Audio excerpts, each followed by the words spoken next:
Hey, what's going on, guys? Happy New Year. Welcome to Cocktails with Chello, episode 32. Hope you guys doing well.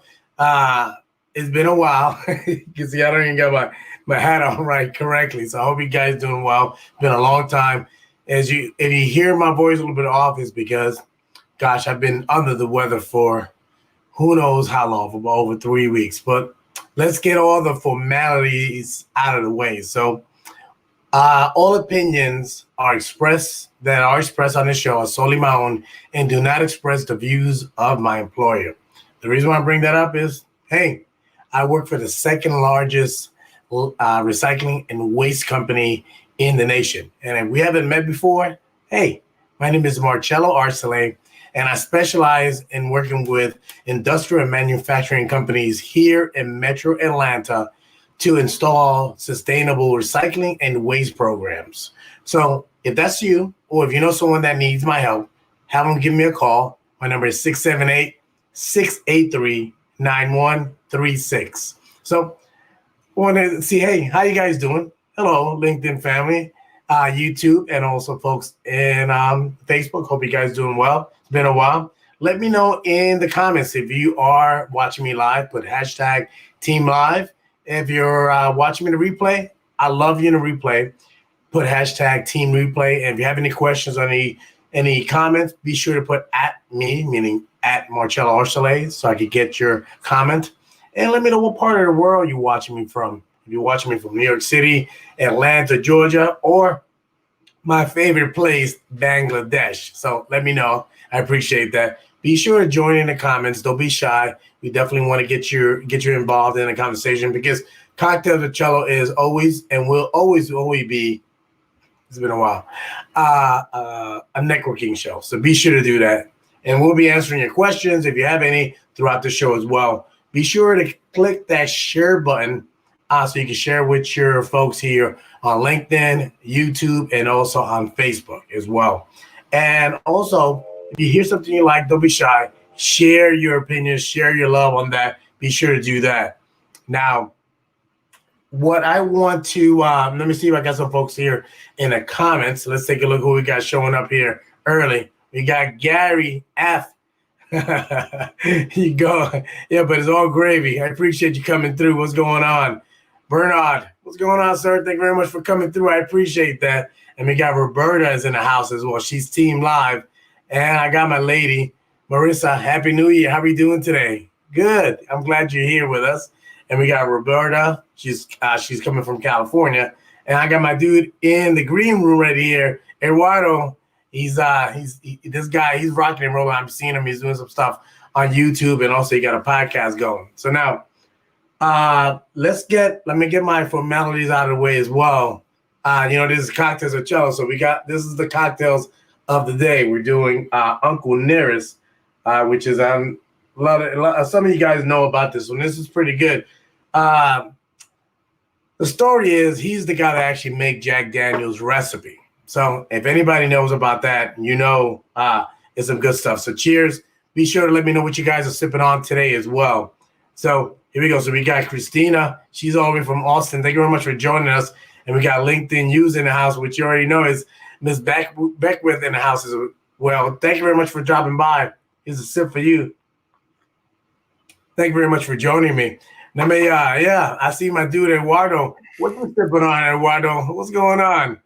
How you doing, man? Hey, ¿cómo está? ¿Todo bien, so? Todo bien. Pleasure to be here. What are you drinking? It looks like it's tea. Yeah, it's tea, actually. I have to be honest, but it's so cold here in Norway right now. It's crazy, It's super cold. No, and that's fine. It's understandable. And mind you, I can understand. Mind you, this whiskey could warm you up if you had any in your place, I had some visitors run away with, I don't know what it took, but I had a really nice single malt. I love single malt whiskey, actually. It was a Lagavulin. Yeah, it was a Lagavulin. No, I like that as well. It is an acquired taste, I'll tell you that much, because, depending on what year or if it's blended, what type do you like? I prefer single malt. Like the smokier, the better. Like I want to taste like this, like the smokiness from. I just love that, taste. But I don't drink so much. Actually, I stopped drinking like 7 years ago. So I drink very rarely. But if I drink, it would be like single malt. I just love it. Okay, I can appreciate that. And I see Bernard is saying that's strong tea that you're drinking over there. That's what he's saying. It has some pisco. It has some tequila. Yeah, hey, it could be what's that called again? Arnold Palmer, with a little bit of sprinkle of vodka or whatever that you like to drink. So thank you very much. And my lady's saying that it looks good, so I appreciate that. Now, Bernard, I seen your stuff, and I know you have a podcast. It's been I see you posted here on LinkedIn, and I also subscribe to it through my podcast player. Before we move forward, I'm going to give you an opportunity to let folks know what you're doing here on LinkedIn. Where else can they find you, and what are the things that how can folks connect with you here on LinkedIn? Okay, I actually came online like 3 years ago because I was writing about a book called The Way of the Passionate about my life. I did a burnout some 10 years ago, and what did I learn? I learned all these things about like well-being, how the brain works, like why do we get like leaders, entrepreneurs, why it's not like anybody talking about this, because like this is the thing, like depression, burnout, anxiety, all these kind of things is most common amongst us actually, and nobody's talking about it. So I was so I got so annoyed when I did my burnout that I had no book to read, and like I got really good support from the Entrepreneur Network I was member of. So I decided to write a book once I learned how to manage like I call it the roller coaster, like the passionate or entrepreneurial roller coaster. That is what we continuously experience, right? We start always with optimism. Oh, we have this amazing idea, let's do it, And then we start to ride. Oh my God, like we lost our client, right? And then like, oh my God, so you go down on the roller coaster, and it goes like that, And the problem is that you don't have nobody to talk to, because your employees, they can always talk about you, but who do you talk to? Because I can't go home and worry my wife, right? Like, oh, we lost our biggest clients and things like that, I need to figure that out myself, So that is what I discovered, that a lot of leaders don't have nobody to talk to, like entrepreneurs. We are suffering in silence, So that's what I want to do. I want to give out my book. I signed with One Golden Nugget, actually. It's coming in March, my first book, actually. And it's quite fun to become an author because I have dysgraphia. I have a spelling disorder. Congratulations. Congrats. I'm happy for you because I remember listening to one specific episode on your podcast. I remember what you said, that at one point you were not comfortable in front of a camera, that you were doing a lot of the voiceover, and that's how you felt comfortable doing that. And the reason why I'm bringing this up is because a lot of people that watch my show here on Cocktails with Chello, or even watch the replay, they'll say, yeah, I'll jump on the show. I'll come on next time. I'll come on next week. And, it's always next time and next week. It's fine. I'm not calling them out. Well, what I'm saying is that there's always an excuse. It's something in this and that. And, at the end of the day, if you're passionate about what you want to do, it could be anything, like you say, you're helping out entrepreneurs, helping leaders, or in my case, connecting with my ideal client, helping them with the recycling waste program. It could be anything. And also even talking about sales and leadership, which is something I'm very passionate about. Just do it. It's not the hardest thing to do. So can you, without, taking too much time, and because I know you didn't expect this question, but what was it that was holding you back originally? Why did you not want to get behind the camera? And then what did it take for you to actually decide, you know what, I'm going to do it? Yeah, I used to say something about I love sales. Actually, that's why I started. Now I became an engineer, so I done the full journey, but I still love sales. Like I have the best book I ever read was cold call selling techniques, and they have the thing that it says 110-1. You need to do 100 calls to get 10 leads to get one sales, right? And for me, that applies to life, Yes. Each no that we get in life is one closer to a yes. So if you want to fulfill your dreams, you can't give up, you need to just continue. So that is what happened to me, that I wanted to speak, but I was born with a speech disorder, you could say. I couldn't pronounce some words. So I was bullied a lot for that, you could say. Well, so as you say that, I can think about also you and I.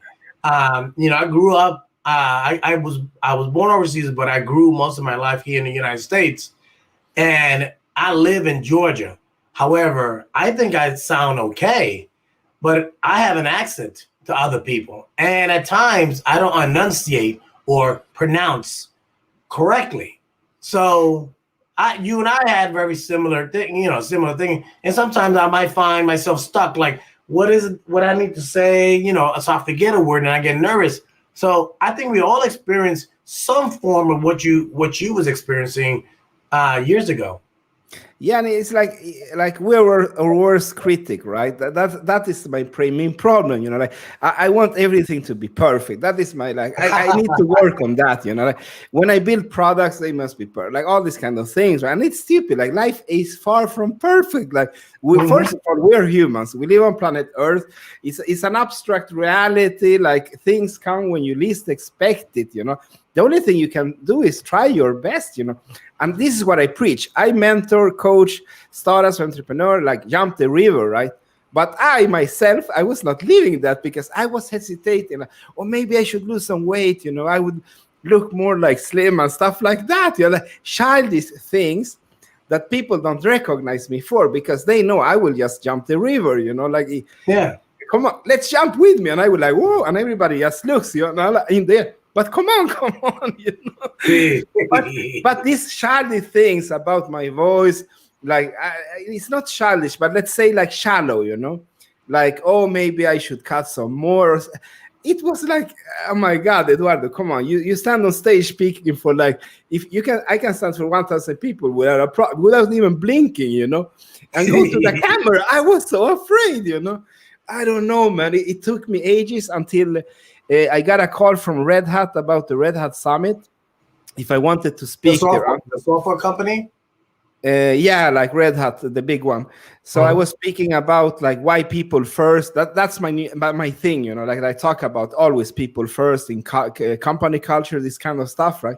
Yeah. So they said that, okay, I wanted to speak on our event, and I was like, okay, I can like do a podcast or something. I don't like cameras. And they said, okay. Then they called me like 2 weeks before, like, hey, Eduardo, by the way, did the studio call you? I was like, what studio? They like, yeah, like we order a studio for you. You will go there, like they will film you. It's a crew, Eduardo. And I was like, I wanted to die. I wanted to die, my friend. So that was the thing. They forced me actually to do this thing. I couldn't back down, And once you definitely jumped in the river at that point, right? Yeah, no. It's like Red Hat. Not only that, they're my friend. I have a lot of friends in Red Hat. Like whatever I could do, I could. If I said like, I have a cold, they would like, oh, we'll do it the week after. Don't worry, I couldn't get out of that situation, right? So it forced me to just jump the river. And after I done it, I was so proud of myself, But I was also like, Eduardo, how can you be so shy? Like you're preaching, like you can jump into a crowd and just like lecture, right? And what is wrong with this camera? I don't know, man. But for me, it was so hard. It took me many years before I did it. Well, the interesting part about that is like when you say that, when people when they get to know me, they're like, oh man, you could talk to anybody. Because I'm in sales. I mean, my job is to meet and help companies and individuals. So ultimately, I do provide a solution, which is in sales, right? I think that already I feel that I gained that ability to meet and talk to perfect strangers and just have a conversation and not be as shy as normal people are, because I'm the only child. That's my guess, right? When I grew up, obviously I didn't have any siblings. So, I had to learn, I had to get out, meet people. And my parents bought me, gadgets, the latest video game, But is it fun to play the video game by yourself? Yeah, it's okay, but it doesn't last too long. So you want to have fun with other people. So, I invited people over, or most of the time I'll go to my friend's home and bring my game over so we can meet and talk. And then actually, naturally, in doing so, then other people come over and start, engaging with me.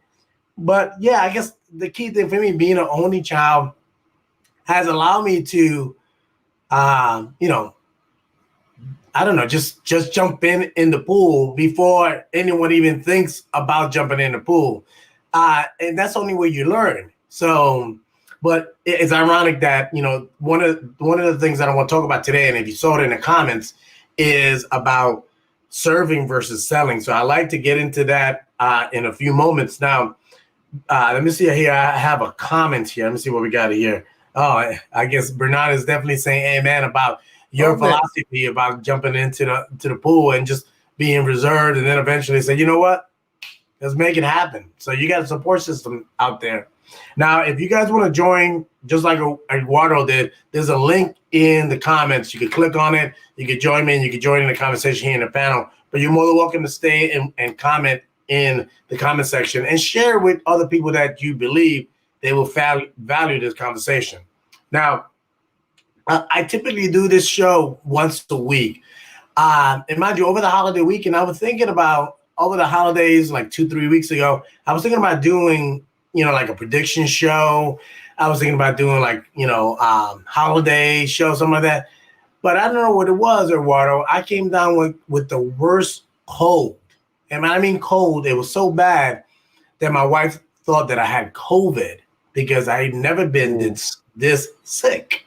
So I ran the temperature once or twice, but I didn't stay, with a fever. However, I was, typical coughing, I had phlegm, and, tired.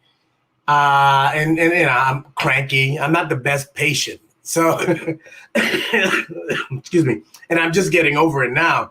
Then obviously my voice left. So needless to say, I was not up to doing anything, not even as much to even click a button to replay a previous show. I was like, So I was disconnected from LinkedIn, social media. I turned off all my phones. I didn't even bother. I didn't want to interact with anyone. So much so, Eduardo, that I watch so much sports that now I feel like I could speak to anyone about what's happening with the NFL and what team is good, what player needs to be traded. I feel like I could be hired at ESPN because I watch too much sports, over the holiday weekends, over the holidays. But I'm finally feeling better. Now, as I come back, I have, let me unplug it here. I have one of these Blue Yeti mics, right? And this mic has been so temperamental. I don't understand why. But it's the latest one, but for whatever reason, I'm having issues with it, And I've been having issues with it for a while, so much so that I'm using the mic from my Sony mirrorless camera because I was like, I gave up. I had no issue. So eventually, in the next few weeks, I plan to get one of those Shure mics. I get one of those Rode mic Procaster thingies, and because I'm just fed up with all this craziness. So now, given all that said, how was your holiday, Christmas and New Year's? How did that go for you on your end? Did you had a ill or sickless holiday? Yeah, I was quite okay. I got like, I want to mention something before that only that I was actually going to bed. It's like 1 in the morning here, like 1:20 in the morning in Norway. But then I saw you went live, right? And usually I missed that. So now I've seen you before, and I really like when you talk. I like your thing, like you have going on. It makes me, the thing is that I watch things that makes me positive, because every time I go and watch the news, I get so angry, at this president or that minister. It's just so much negativity around us, So I order so much that my wife, she gets upset with me because I curate what I watch and listen. I live in a bubble. I do the same, but I wouldn't change, I would say, because there's nothing new that I didn't heard the day before. That's the thing. Like, it should to be your, like, the thing is that don't be autopilot in the matrix. This is the fact, like matrix does it like society as it runs. When you just follow it, like it will dictate, it will program you, that's the thing. Like most people, they just follow with it, like, oh, wait a minute, I need to have that TV if I will be happy, or else I need to sue. Oh my God, I feel so bad. Okay, yeah. So you're not like happy in your inner self, right? So you use substitutes, right? Yeah. And on top of that, you're like fed with the negativity all the time. Like, only now we need to hate on this. Okay, now let's hate on this. So, and for me was like, Rob Hofsey, right? Repeat that again. Rob Hofsey. No, it doesn't ring a bell. Who's that? That's a person like that. That's my brother in LinkedIn. I could say he do this he called himself a immunology or something like that. He do a lot of positivity spreading on LinkedIn. He has his songs and stuff like that. And then you have Dimitri Ortiz, and he was on my show and he said something. Eduardo, you know what? Dimitri, yeah. If I have to choose between positivity and negativity, I choose positivity. And I do a lot of mindfulness to stay awake, in the matrix. I do a lot. This is my secret, actually. In the morning, I do a check-in. Then I feel gratitude to life, and I balance myself, like, okay, where do you stand mentally, Eduardo, because I want to meet my children like with a calm, like my father, he was the opposite of calm, I would say, and that was not a nice experience, right? Yeah. And this is the thing people do, that we don't anchor ourselves, we just run, with the emotion. On the night, I do the same, and then I reflect during, like, what happened today, like, where am I emotionally going? Because that is what Dimitri said, we always have the choice, and usually in daytime, maybe I got angry at some leader that misbehaved or something, and I'm gonna rush him or something, because I'm a man. I don't tolerate misbehavior to my people, like, I don't care what title you have in the combat, like, don't step on the values, I'm the preacher of that, and I live it. I'm not going only to preach it, and the thing is that what I also do, maybe, as we are as passionate people, that we say yes, like people contact me, Eduardo, could you coach, could you mentor our startup? I'm like, yes. And then like somebody, hey, Eduardo, could you invest in this venture? I'm like, yes. I'm a yes person, and what happens is that when we say too many yeses, we have too much responsibility that we don't have time with. I see where you're going with this already. And Yeah. you need to write I need to write my book that I promised the publisher. I need to do this that I promised my wife and my children. So what I do is that when you say that, when someone comes to ask me something, and I usually believe that they're just trying not to do it themselves, then I'll say, I'll be more than happy to help you. I'm in the middle of something now. Let's do this tomorrow morning at 7:30. So I sometimes I will go out of my way to help them, but on my time, and usually it's not convenient for them. And guess what? They usually find a way to get it done themselves. I'm becoming better at saying no. But the thing is that in my checkout, what I do is that I see, did I say yes to something that I shouldn't said yes to? If I did that on the checkout, I reflect and I find out, oh my God, I shouldn't have said to that startup that I would help them. Then I can do a graceful exit. The more you wait to exit from yeses, the more problems you will have and anxiety. So what you do is that you need to do it early, like pivoting early. Then I go back to them and say, you know what? I really need to write my book. You understand that people understand, I can't help everybody. Just be honest, I'm not Neo in the Matrix. Like I can't do magic, So what you do is a graceful exit. Now, by having an anchor in the morning and in the night, I can do all the things that I do, like people like, where does he gets the energy from? Yeah. I don't have more energy than anybody. I'm just very selective with my time. And when I'm in a project, like I'm always running like 3 or 4 stuff at the same. Now it's 3. That's my limit. What I do is that I don't work with them at the same time. I'm like, okay, now I do this, now I do that, now I do that. I always have focus on one thing at a time only. And by my check-in and my checkout, I can regulate everything in my life. That's what mindfulness. Like Google it, search mindfulness. That's. No, Listen. I live by that persona. There's 2 things that I want to bring up. When it pertains to mindfulness, I'm a big proponent of choosing your attitude. It's so corny. It's a corny philosophy when you think about it. Okay, so you're in a bad mood, you choose your attitude. Let me give you an example. A few days ago, I was so upset. I mean, I'm talking about I wanted to fight. I was really upset. But I literally sat in my car for about 45 minutes to calm down. I mean, I was really upset and started thinking about why I got upset and how I got there. And I started thinking about that. Eventually, I got out of that, and eventually I said, I got to change my attitude. I got to choose my attitude. I got to move forward. I can't stay in this state. So I can definitely relate about choosing your attitude. That makes perfect sense.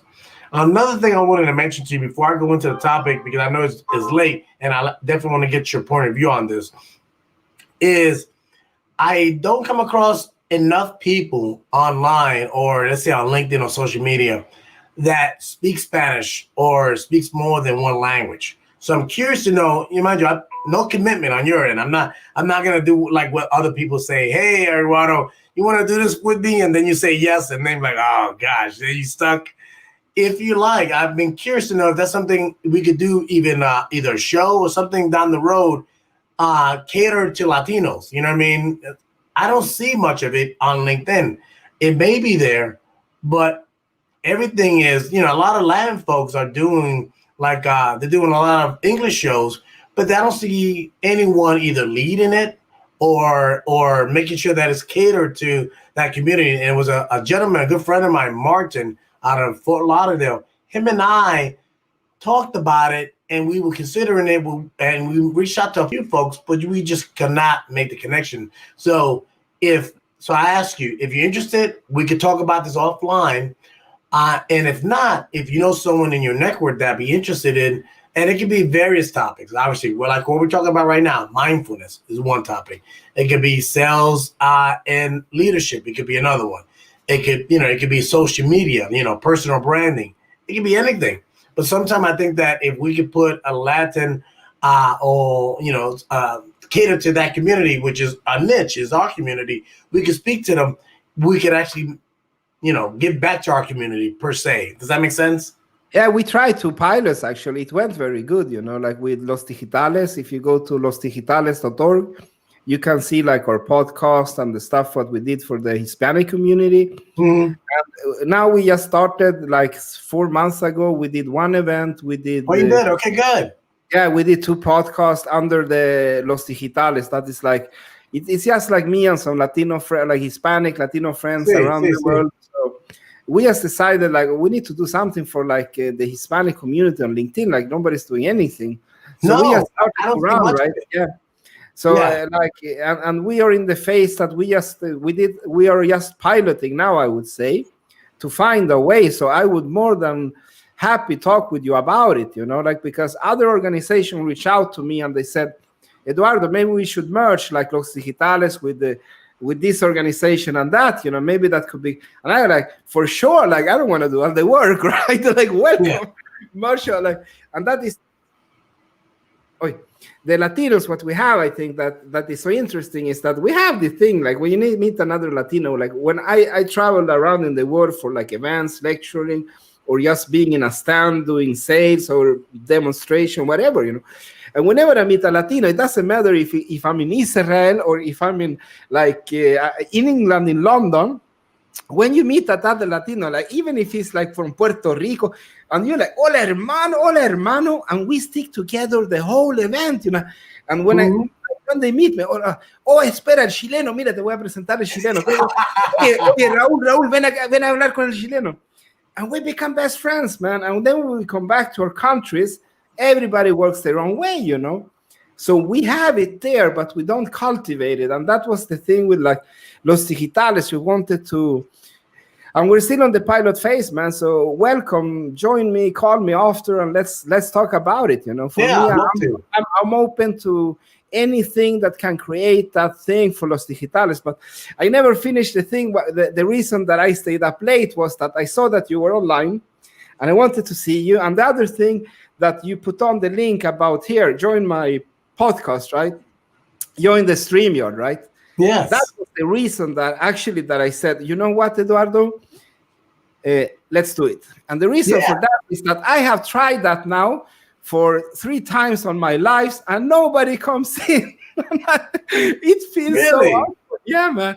Like I am talking to myself on, okay, here is the link, by the way. What do you want to come in? And then I realized, Eduardo, would you have done that 5 months of let's say, would you have done this 4 months before, Eduardo? Like, don't talk, look at yourself. I like, you're right. I never in my life would have pressed that. It's funny. If you go back and if you just if you're not doing it already, definitely follow Cocktails with Chello and look at some old shows. The way the show started was a networking show. And this is over a year ago, and I got access to LinkedIn Live for that long. I've been on LinkedIn Live for over a year. So, and even still to this point right now, not everyone has LinkedIn Live. So I offered my platform for other people like yourself that like to have an opportunity to network and to reach out to other folks. So I'm like, hey, join me. So we started doing that. So at one point, this was when StreamYard, you could only do, I think, 6 people. Now I think you could do as much as 10 people. So I would have to switch people out, and my shows would last as long as almost just shy of 4 hours. And you'll have every screen full, and people will start joining. And just how I did to you when you joined, I said, once you let folks know about what you do, what you do on LinkedIn, and why they should connect with you. So then what I was thinking is that I give you a platform. You could talk about what you're about, what you want to promote, give you an opportunity to talk about yourself. Now, in doing so, then other people come on and we have a topic, or somehow another a topic just comes out, an organic topic, and we just have a dialogue.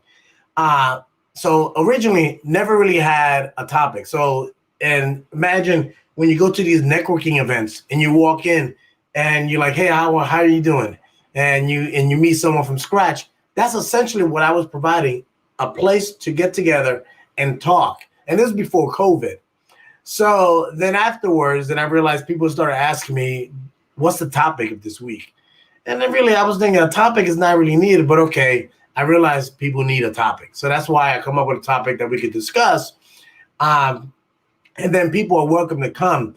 And in the next thing you know, I will say that a good chunk of the individuals that were on my lives, they utilized that opportunity and then they applied for lives and they were saying, hey, I was on a live with Marcello every week. And somehow or another, then they got approved for it because they were using the opportunities on LinkedIn Live to get approved. So let me see. I see a few comments here. I got June is in the house. Hey, June, thank you very much for joining us. And I see Bernard definitely say hello. I got my dude, Jason Cutter. This guy is a rock. You see his T-shirt? He sent me his book. And this is a pretty good book here. It says, Selling with Authentic Persuasion. So this guy, he sent me his book. It's an outstanding book. I'm halfway through it, so thank you very much for sending it. I got my lady, Maria. Thank you very much for chiming in. I was talking to Maria as I was coming here, and somehow or another, it was an accident. And I was like, Maria, we got to stop chatting because traffic's too crazy. I can't get myself in an accident. And Maria says, wow, you got a great beard. Yeah, like I said earlier, I was lazy and sick, so I let my beard grow. So that's what happened. You gotta love the choice of, you have to choose your attitude. I would agree with that. And Nancy, thank you very much for sharing that. I'll definitely connect to that website and keep track of you guys as well. Thank you for that. Now, let me see here what we got. Okay, you got the link. Now this YouTube link, share this link. Do you want me to bring it up now? The YouTube link that you sent. I want to just show you how easy you can do it, because this is what I done 2 videos now about just to what I said, like when I said, like we need more we need more support among Latinos and Latinas and Hispanics or Latinx on LinkedIn. So what I did is that, okay, let's do something by example, So I did this video myself. I had done 2 now. This is the second one. And they become very popular, like people are sharing them. And it's so simple, like empowering Latinos, Latinas, Hispanics on LinkedIn to connect. That's it, And then I find all these amazing people. I ask around, like, okay, who should we promote? Like I called Frank Carvajal. He was promoted the last time. I said, okay, Frank, drop me 3 names. I need and more women this time, please, because we need to lift up like our hermanas, Yeah. So I did that consciously, I don't want to, because usually it's always like just men, I want to see diversity. I love diversity. I would agree that most of the time, this kind of stuff that we're talking about is mostly men. I would agree with that. Yeah. Thank you very much for the comment. Yeah, Maria, thank you very much, Sam, for amazing. I'm going to play the video right now.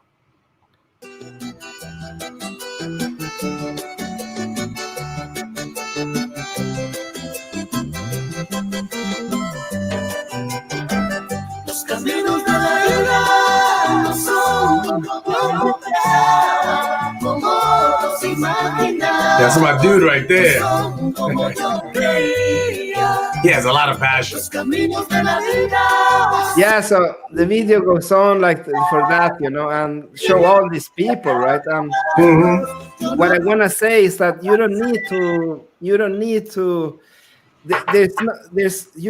to do this whole operation to actually empower people, like for me, what did it take me? It took me like 30 minutes, like to copy paste some picture, add the names, right? That's it, It took longer time to collect the name actually, because I want to be verified by the network. These people are important, right?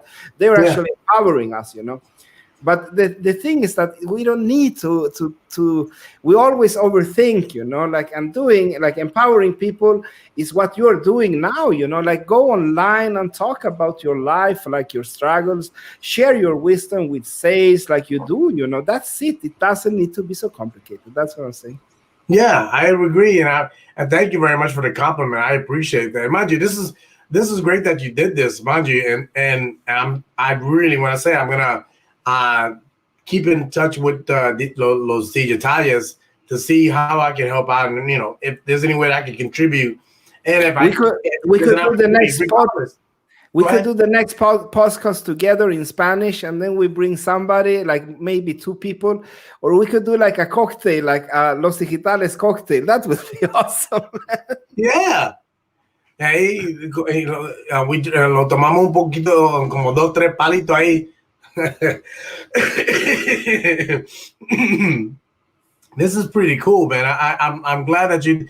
And mind you, as you can see, I'm already subscribed to your channel. I subscribed to it a while back to it, so I appreciate you doing this. This is pretty neat. Oh, I see you got the dude here from New York. Yeah, Itzy, man. I love it. Yeah. Like I said, it's I would say like buena gente, I'm very like time conscious with my time, like who do I spend it with, because I passed hell through childhood. Like the only one that told me that I would become something was my mother, everybody was like, I was the only colored kid usually, like, so I couldn't camouflage, it was like, I couldn't hide. Like when you're 7 years old and first, I was beaten up in the yard for being blackhead. They called me blackhead, the Swedish kids. And then I go to school, man, and then you can't camouflage because, like, you're not white, right? Like 90%, like it's not like today in Sweden. You have a lot of immigrants, right? But back then it was like my parents, they decided, okay, we will not live in the ghettos, we will live with the Swedes so you can integrate, Eduardo. But they never calculated like what that would happen to me. I couldn't camouflage, So I took a lot of I could say when I was 17, I was a quite angry young man, Then I didn't back down from no Nazi skinhead. They would need to back down from me, But inside, I was still the nerd, I loved my computers and book, but I had to toughen up to not be eaten in that environment. So it took me some years to wash away that anger, and hate, and once I did it, I forgave everybody in a second, man. I forgave everybody. It doesn't matter what they did to me, and I experienced some horrible things, my friend. I forgave them, because they made the man I am today, I really believe in humanity. I believe maybe they were mistreated at their home by their parents. Maybe they took it out on me. I don't know. I don't have the answer on that, but I know that we have the choice, Yeah. Because I took the choice to go in the righteous path, and it brought me all these things, to fulfill my life. And now I'm even becoming an author. And like I said, I heard all my life I would become nothing. And then I done all these things, like being an entrepreneur, being intrapreneur even, and now it's you choose. That's my strongly belief. If you stay on the positive path of life, and you surround yourself with people that lift you up instead of pulling you down, you can have a quite okay life, actually. And it's funny you bring that up because sometimes I feel that I've known people that they, rather than being alone, they're with people that bring them down, rather than being alone, but they're miserable. So it's you darn if you do, damn if you do, and damn if you don't. So no, but I appreciate you sharing your life story and not even life story. That's really more of a, they talk about a trailer for a TV show or a movie. That's a trailer of your life. I love to for us to sit down and chat. And mind you already know what time I come on. I typically come on around 7:30, so I'm glad that I decided to come on a little bit earlier today, only because I haven't done it for several weeks. So let me just come on a little bit earlier.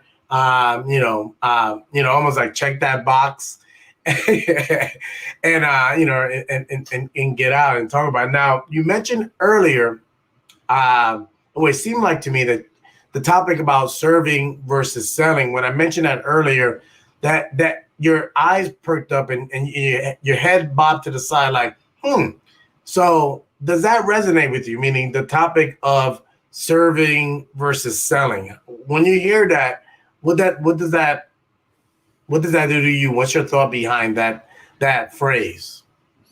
I think for me, it's a combination of both, I would say. It's in my case, it would be 50-50, I would say, I think it's, there's so many different type of sales. I done it all, from knocking, I was said, actually, my first sales, I started as a child, actually.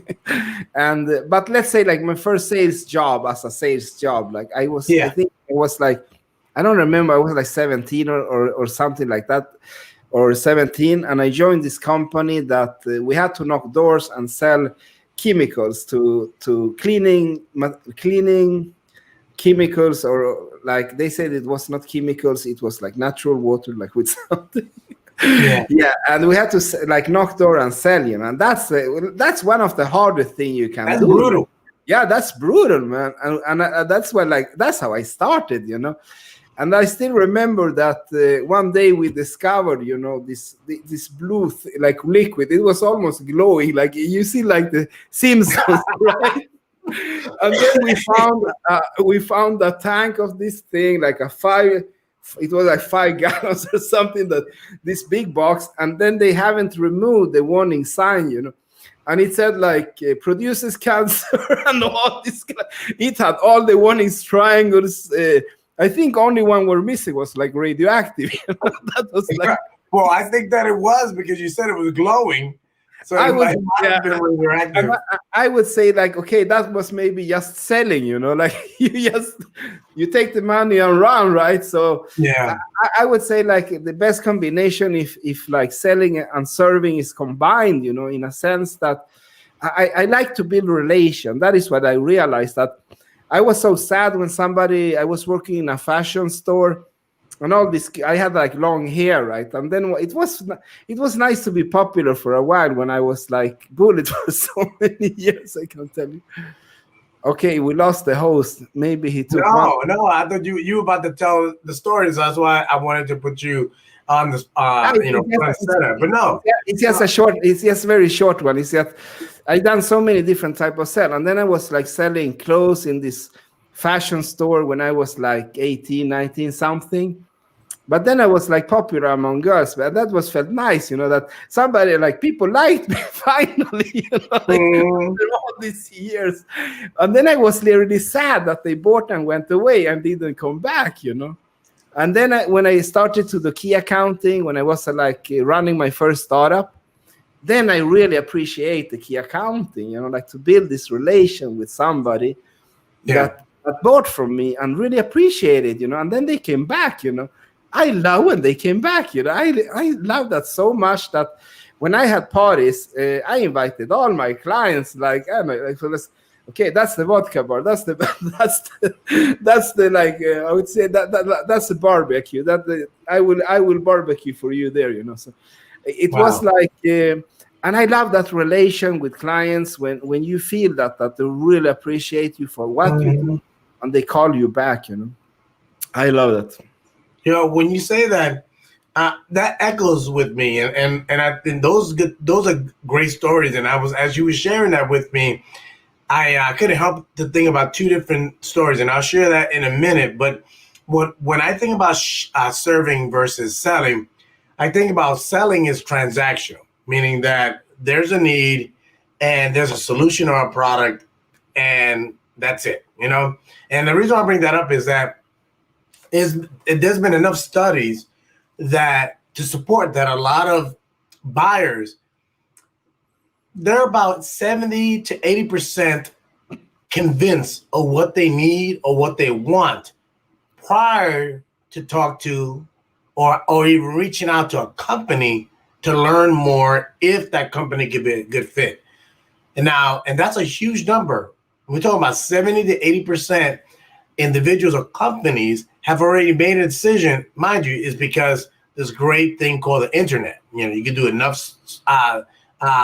study and research and videos and YouTube, so you can have a good understanding exactly what you need.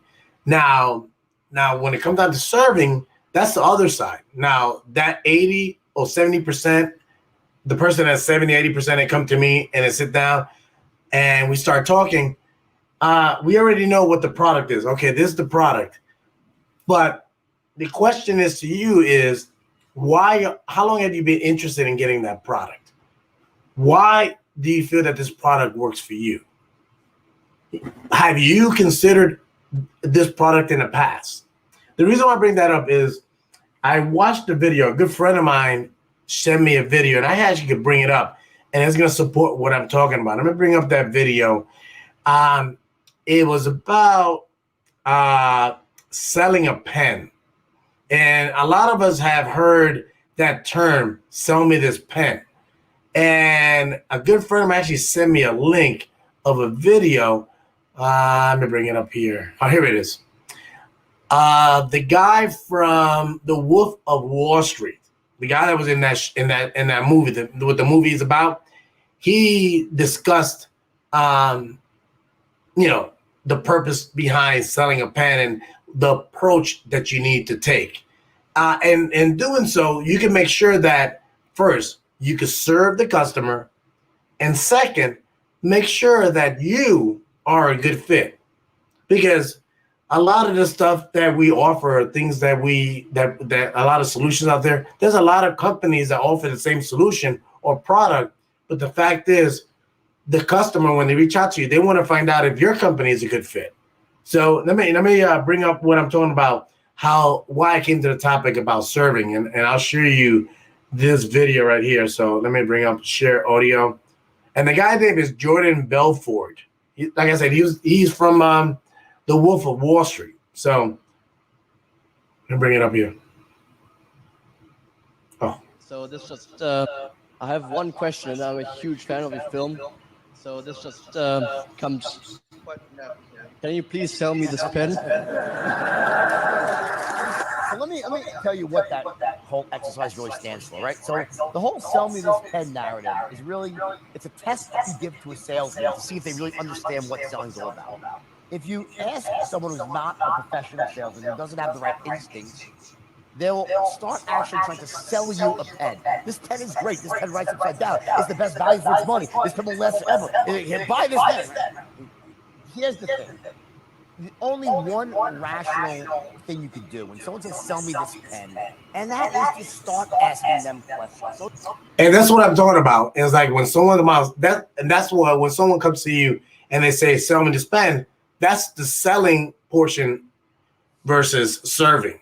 So when they come to me and they want to be sold, I'm still going to find out if I could serve them. And I'm going to ask questions like what Jason says here. Well, tell me, how long have you been in the market for a pen? What type of pens have you used in the past? Is it business or personal? Typically, when you buy a pen, what type of money do you spend on one? Do you buy expensive pens? The key to selling is to find out, step one, what are your clients' needs, values? What pain are they looking to resolve? What do they need? And you're looking to fill that need at the utmost basic level, right? Well, when you just go out and try to sell something, what you're saying is, I don't give a shit about you. I'm just going to ram this down your throat, right? I want to know what you need. I want to know what you've done in the past. So you ask questions. If I ask them, hey, so how long have you been in the market for a pen? They say, oh, I'm not looking for a pen. Great, have a nice day. I don't sell people things that you aren't looking for. I wouldn't try to sell you a pen if you're not looking to buy a pen. So and if someone said to me, I say, wow, this person really knows how to sell. Because the biggest mistake that rookie salesmen make is they try to sell to everybody versus weeding out people who are not interested and only selling to those who are. So I ask questions, but not any question. I ask pointed questions to identify what type of pens you used in the past, how much money you have. Now, the pen is like the euphemism for any product, right? By doing that, I can get a good sense of what you're about. And then when I'm done asking my questions, and I know what I need to know, I'll say, well, based on what you said to me, this pen is the perfect fit. Let me tell you why. And now I'm actually matching my pen to what you need, and I tailor my presentation to fill that need, and it's much more elegant. See, the thing is that, and mind you, that sounds good. And I know people might say, well, Marcello, that's just strategy. No, not really. Because at the end of after I ask my questions, I might determine that we're not a good fit. Yeah, and I might tell you, you know what? You might want to talk to Eduardo, or you might want to talk to Peter. I think Peter might be a better fit, or you might want to do some more research, but I don't think that we might be a good fit because, X, Y, P, C, P to Q. All right, go ahead, Eduardo. What were you going to say? I know this topic more than well, I can tell you. Okay. Once I was coached by one of the best sales guy in, I would say, this is a man that built a very big company, actually, like worth a lot of money, I would say. Like, it's not even, it's on the highest number you can imagine. from when you build a company, right? He went to like thousand and thousand of employees in his company, actually, like from zero. And I followed his rise all the way.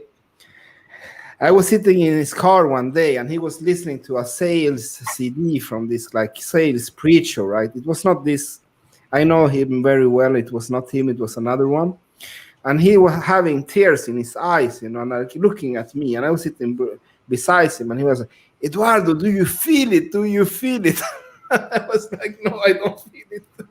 I thought, like, listen, I'm engineer. Like, that's my first. Then I'm sales number 2.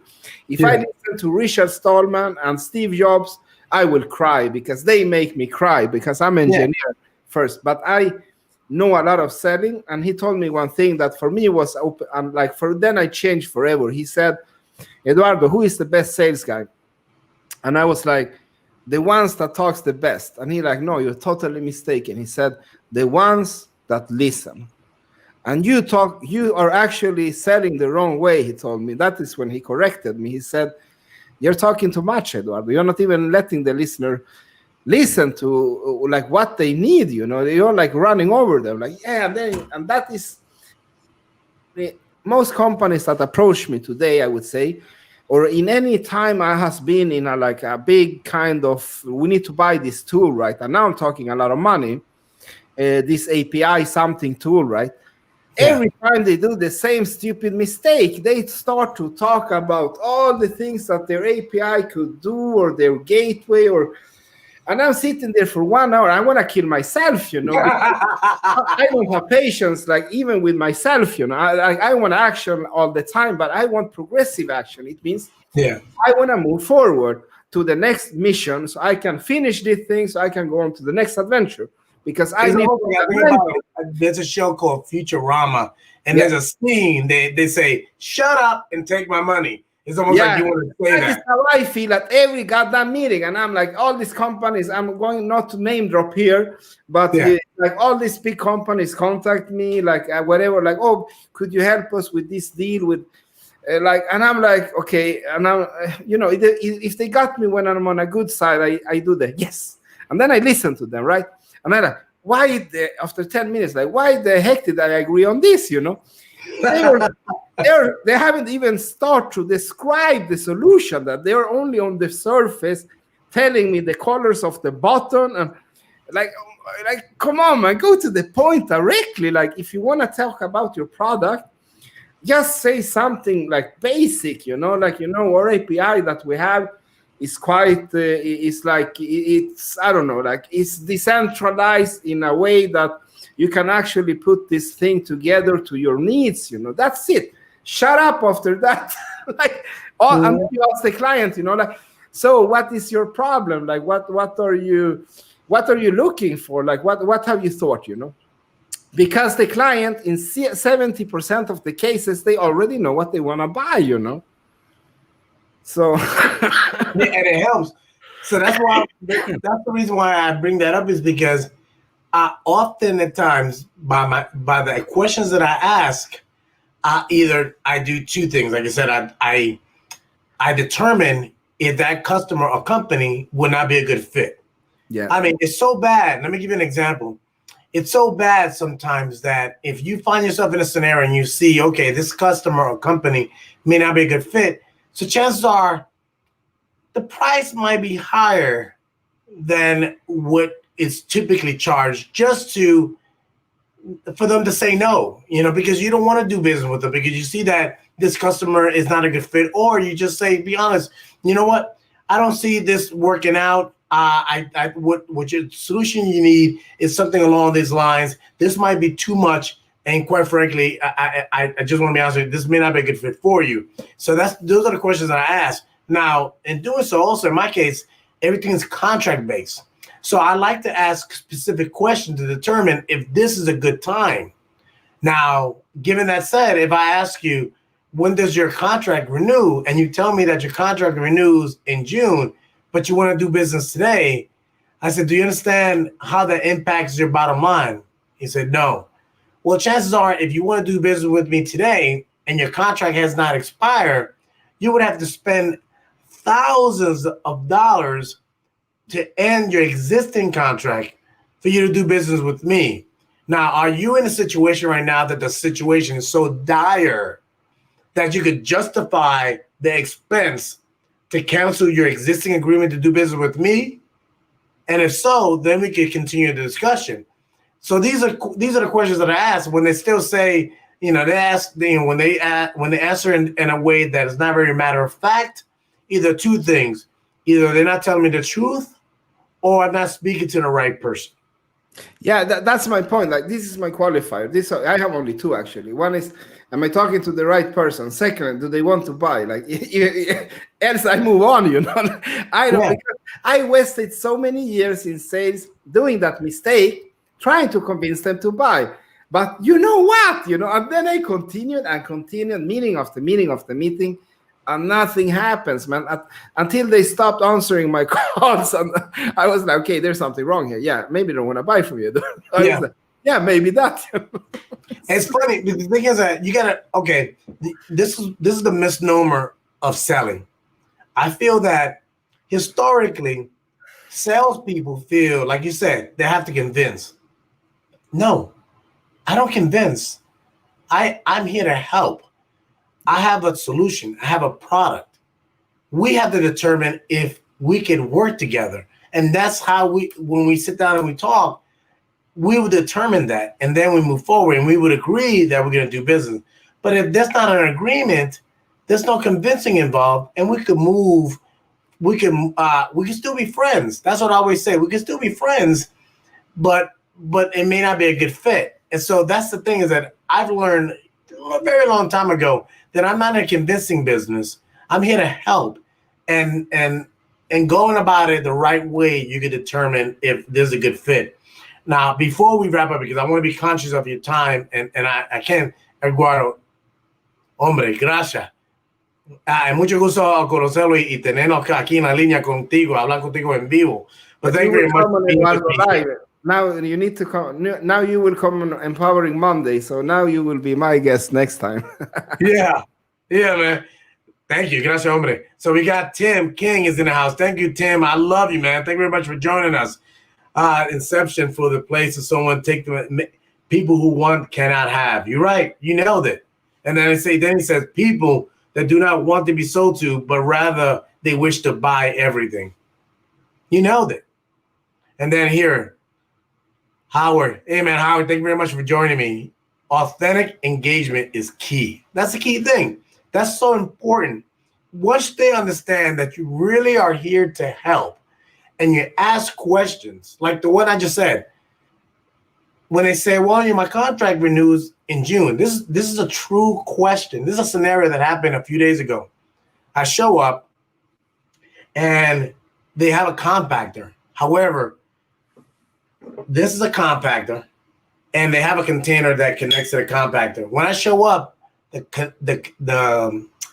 container is not attached to the compactor. There's something else there. So when I see that, that usually tells me that something's wrong with the compactor, and it could be various things. Either they're upset with the company, the compactor is broken too many times, service is terrible, price is too high. There's a lot of variables, but either way, they're unhappy. And this is why I'm there. So now my job is to understand why I'm here and how I can be of service. So then we start asking a few questions, and he's very cavalier. Yeah, I'll get out of this contract and this and that. Okay. So then I ask him, I said, so tell me before we move forward, I saw the name of the company. Where are they based out of? Oh, they're in Germany. International company. Okay, so how long have you been here? Oh, we own the building. We've been here for over 20 years. Okay, so they got roots. Okay. So international company, they've been here for years, and now they want to make a change. I said, okay, so other than you, who else do we need to talk to when making a change with a vendor? Oh, just me. Okay. Mind you, it's an international company. Do you think that anything with an international company, only one person is going to be involved with a decision? So strike one, he lying. So I already know he's lying. Okay. Now, second, Nothing against the guy. Second, his office is located in a warehouse. Strike two. And so then the strike three was when I asked him, so when does the contract end? Oh, the contract ends in June, like I said earlier. But I'm sure we'll get out of it because the service is bad. So when I explained to him the process of canceling an agreement and the costs involved, he was, like I said, he was very cavalier. I said, oh, I'm sure we'll get out of it. So now, given that said, everything I said now, do you think that that's the kind of customer that I will want to do business with? Meaning that if something goes wrong and he's not willing to have a conversation, he's just gonna want to just part ways, mind you. You get what I'm saying? So obviously, needless to say, that's not something that he's not my ideal client, you know. So that's the reason I bring that up. Do you have a scenario? Do you have a scenario that resonates with you when I mention that story? Yeah, like, I've been in that situation many times. Like, if you don't say it's a lot of years, you will like when you watch the like Wolf of Wall Street, you recognize a lot of stuff, right? Yes. I would say that's not the best movie to represent sales. I could name you like some other movies that I would say is better, you know, like that show sales from different angle. Also, like I would say like the human perspective. That's one is with Robert De Niro. I think it was Robert De Niro. They have this kind of sales company together. He's working with some old sales guy that doesn't do the actual numbers. Yeah, man. I think that's the one. I think I love that one. Yeah. Man, I love that movie, man. I think that represents, for me, like the Wolf of Wall Street, with all respect to, I don't even know the guy personally, so I never talk about somebody that I don't know. But for me, that he's not acting like a wolf in the beginning. Like for me, he's acting like a hyena because he's taking money from people that can't defend themselves. At least take a fight with me, you know, like take a fight with me. Like I'm a man. Like I broken my nose, I don't know how many times in my life, you know. I had to go that road in life once just to be able to live in this kind of environment. You know, I don't respect you if you take money from older people to buy your yacht.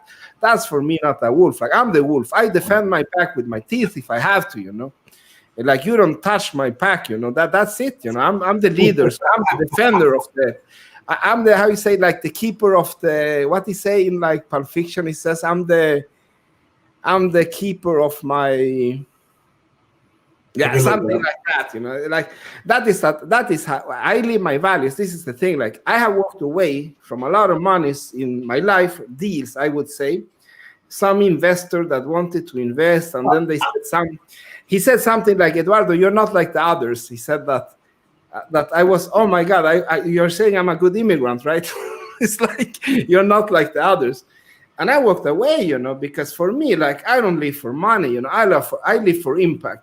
Money for me, that's like how can you say, that's like a bonus that you get that you can do stuff with, you know. But that's I think this is it. Is this what you're talking about?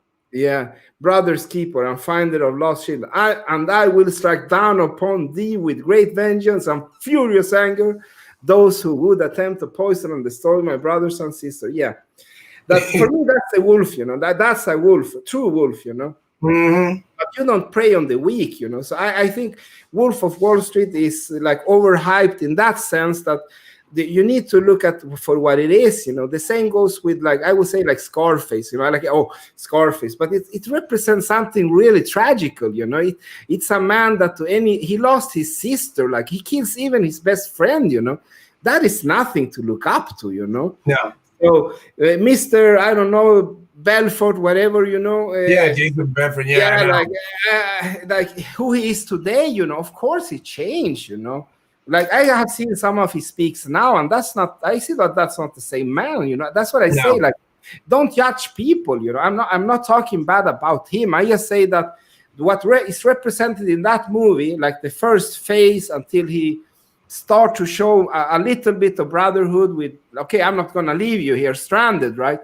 So he takes responsibility in that scene, you know, but or the rest of the time, as I see it, he's he's not a representative for sale because he's not creating relation. He's preying on people's pension money to buy his yachts. And for me, I don't respect that, man. No, I agree with that. Mind you, like you said earlier, he has changed. We all have changed. Mind you, like the scenario you gave earlier, you knocked on the door, you were selling radioactive cleaning solutions.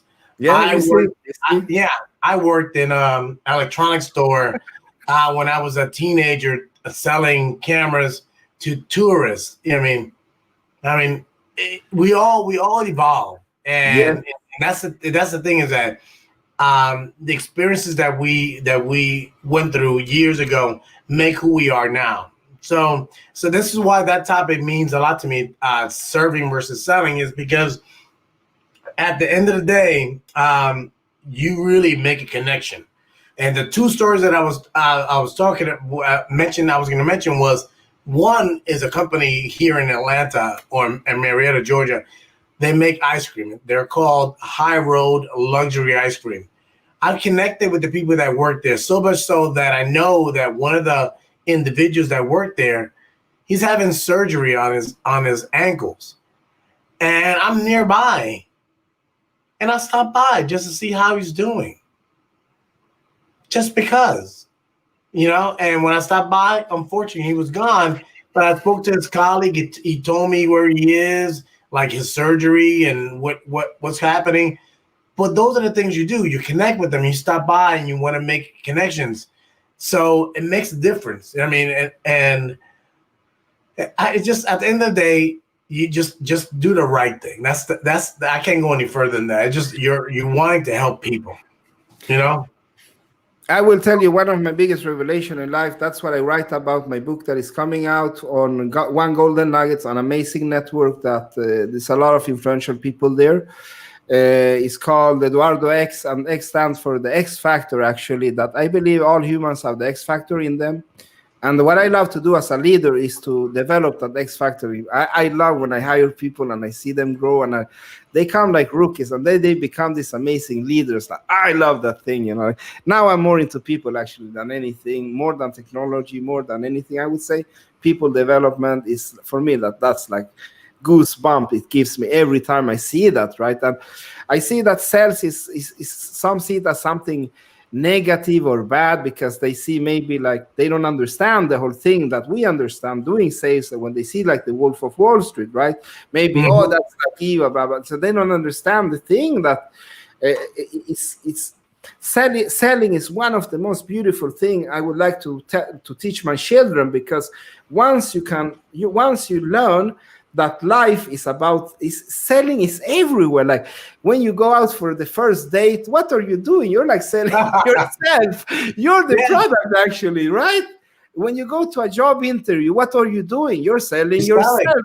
You're selling all the time, but you're just not aware of it because you don't see it as sales, but it's actually selling what you're doing, You're out there, you're promoting yourself, you're like putting on this profile, and you're convincing people like, okay, I'm the right guy for you. Please be together with me, right? So sales is everywhere. And I truly believe I started very young. Like I said, I started even as a child doing sales. So I believe all people should learn sales once in their life because it would help their career. And watch all these movies. Put on that movie. That movie, I would say, is one of the best sales movies that you can see. Wolf of Wall Street, of course, very funny. And this Mr. Belfort, he moved in a positive direction, like I said. And I was doing the same. I would say, like in the beginning, what I did wrong was that I just sell to sell because I wanted that money to go to the disco on the weekend, right? I could afford anything. Let's be honest, I was like 17 years old. I just wanted but the thing is that the more you grow up and mature as a human, if you continue selling things you don't believe in, it will start to eat you inside, Once you mature as a salesperson, you will realize that, oh my God, I need to sell things that I believe in because life is so short. I want to be part of something. And that is humanity in a nutshell. We all want to belong something. So what I say, once you pass this rookie sales stuff, you're not selling for you're not going to sell to go to the disco anymore. Like now you actually you want to be part of something, right? And that's the most beautiful thing. When you can be part of a team, like you have founded, you were making the product together with the people and you're selling that. That is such an amazing feeling, man. Like all these hours that you put in. So I would say that is my biggest tip to people is that as you mature, try to find, if you want to continue with sales, find something that really gives you joy inside besides the paycheck, I would say. Because like I said, for me, today I see it more like, okay, it's a good bonus, right? But the reason I do it is more than that. I want to impact, I want to change. I want to improve stuff. Like I want products with higher inclusion, like diversity. I can't say anything about my next mission, but it has to do with helping people with that has disability. That's everything that I can reveal at the moment. But that's like a hard project for me. Like I could sell day and night for that mission, I could tell you. See, the thing is that at the end of the day, when it pertains to selling, I feel that if you approach it in, like you mentioned earlier about the serving, it just you're gonna have a friend for life, and you have relationships for an eternity. And the reason why I bring that up is because you'd be surprised how often the individuals that you help, they'll leave from one company to another. And if you impact their lives and you had a remarkable effect in their, not bottom line, but in their life, and you made their life easier, they're going to consider you if there's an opportunity for you to work with them at their next company. So that's the approach that you want to have. I mean, I think about people that I work with here in Atlanta. They've moved to other states, and I'm still in contact with them. And that's why when I meet someone for the first time on face to face, I'll send them a link to my LinkedIn profile and I'll ask them, hey, let's connect. Because you'd be surprised how often within 2 months, 3 months, a year later, they leave. And if you're connected with them on LinkedIn, then there's an opportunity for you to continue that relationship and stay top of mind, regardless where they're at. So I'm really emotional when it comes down to that, because I love to help people. And that's the reason. Now, when you mentioned about doing sales, what is this? I'm in my mid 40s, and I've been doing some form of sales for over 20 years. I mean, and now, back in the days, that meant a lot. Oh, you got 20 years experience. Wow. You can see it two ways. Oh, he's jaded. He's untrainable, or unteachable, or you don't want him in the team.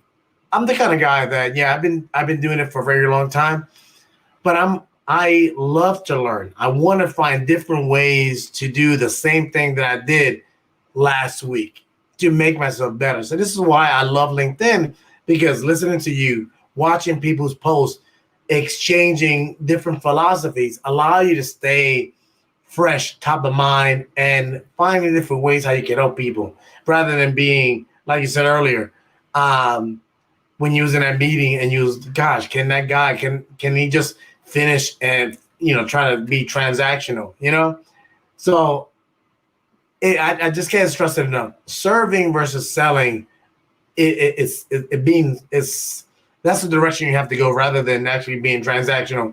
Mind you can sell,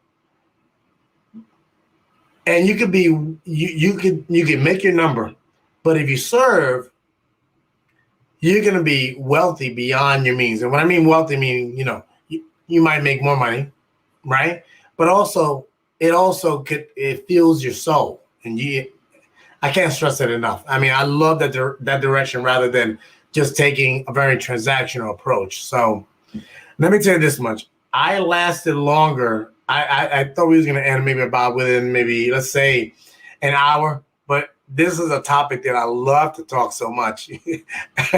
But I want to be respectful of your time, because you said when you came on, it was 1 o'clock. Right now, most likely it's already 2:22 on your end. So I want to be, respectful. So let me just talk to people that this was worth it, man. This was amazing. Please come to Eduardo Live. You need to be my guest next time. We need to continue this, and like I said, sales. There's so many good stories to tell about.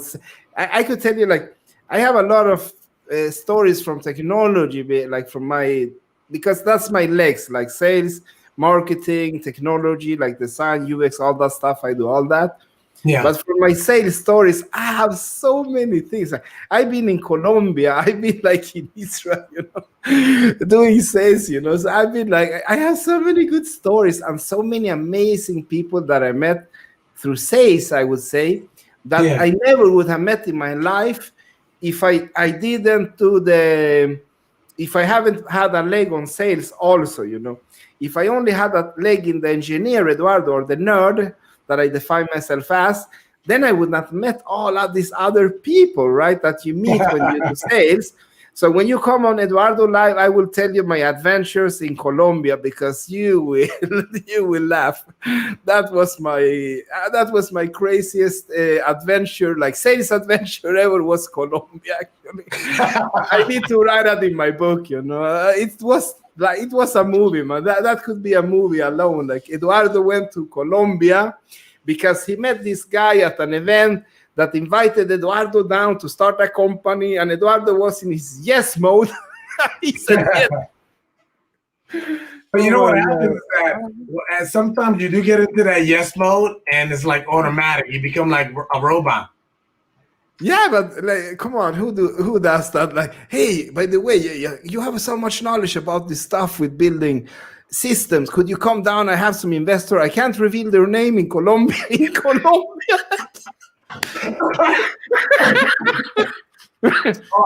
You know what? I definitely have to come to your show. I gotta learn more about this story. You piqued my interest.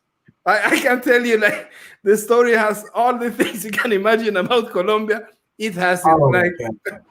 Okay, man, I have to go. I need to sleep. Yeah. I'm asking this now. Now, before I let you go now, please let folks know how can they connect with you on LinkedIn, and also what are the projects that you're working on as well. And if you want, in the meantime, post also links to them as well, please. I would say, like, if you go to eduardox.com, Eduardo X, like just Eduardo X together, and then .com. I just released that website, and it's about my books. Actually, I started to write one book 4 years ago, but I wrote so much about the company, like culture, sales, whatever you can imagine. I like my views of the companies. So that became a book of its own. Last autumn, this is a true story. Spring, I tried to write some poetry because I was so tired of doing research and writing about my life and the past. So I started to write like one poetry, and after 4 days, I had like almost 30. Now I have 50. What? Yeah, I'm not kidding you, man. I can show you the cover. You will see. Look now. Can I share screen here? Yes, you can, and I'll bring it on the screen. And that is my problem, man. It's like, Eduardo, you need to calm down. And let me show you this. People that watch me on a regular basis, look what he's saying. This guy, Kenneth Dunner, he said, "Hey, I love the new facial hair look." And he said, "I'm so jealous, damn it." And I've talked to this guy. This guy is outstanding. If you don't know him, connect with him on LinkedIn. He's saying that he's jealous that I've grown. Listen, this is laziness. So I just grown it, and all I do is just clean it up. But yeah, let me bring up that page. Right, here we go. So this is the website. Go ahead. You're navigating. Okay, this is, let me see, yeah, like I started with the book on the left, Way of the Passionate, and then I wrote so much about company. I'm a big Jim Collins fan. I love Good to Great. That book, I slept with that book actually. Oh, yeah? Yeah, I love that book so much, man. That was like, for me, that one called Selling Techniques. I have a list of the books that for me was like I had them like this, So I started to write so much about my views on company culture, like should we build a company that is more like adapted to the times that we're living in today, that is changing constantly, you could say, So I started to write about that so much that it became its own life. So what I'm doing now is that I'm releasing one book that covers summary of all, you could say. So that will be my Okay. introduction as the author. So then I can continue without people bothering me. Like, when is the book coming out, Eduardo? Because remember, I came online 2 years ago talking about, hey, I'm writing a book, so here is some material, right? And people started to follow me and connect with my writing. And I was like, yeah, okay, now I will focus on the book. So now I said, okay, you know what? Let's just do it. And with Stephen Foster, One Golden Nugget. So this is what we have now, is that I have written a lot, actually. So we will do it this spring. It's come out, Eduardo X, my debut book. I love it, man. I love it, and I would love to have the opportunity. I'm sure there's other channels as well, because you have a vast network. But I'd love to be a part of that network of individuals that you reach out to us and talk about your book as well. So I'd love to be a part of your book tour. So, yeah, man. Yeah, for sure, man. We need to do it in Spanish also. Oh, seguro que sí. ¿Cómo no? Vamos a tener la botella de tequila o quizá de whisky ahí y vamos a estar borrachados ahí, tú sabes, como. Okay, hermano, we talk. Now I really need to sleep. I'm going to go up early tomorrow. My wife is You're fine. I appreciate that now. I think I heard my wife somewhere there. Then I get scared. Then now I need to go. Yeah, when she hears you, that's when you get the heebie-jeebies. Listen, thank you very much for joining me, everyone. Thank you very much for joining me on Cocktail de Chello. Eduardo, mucho gusto, hombre. Tenga buen día. Gracias, man. Take care, guys.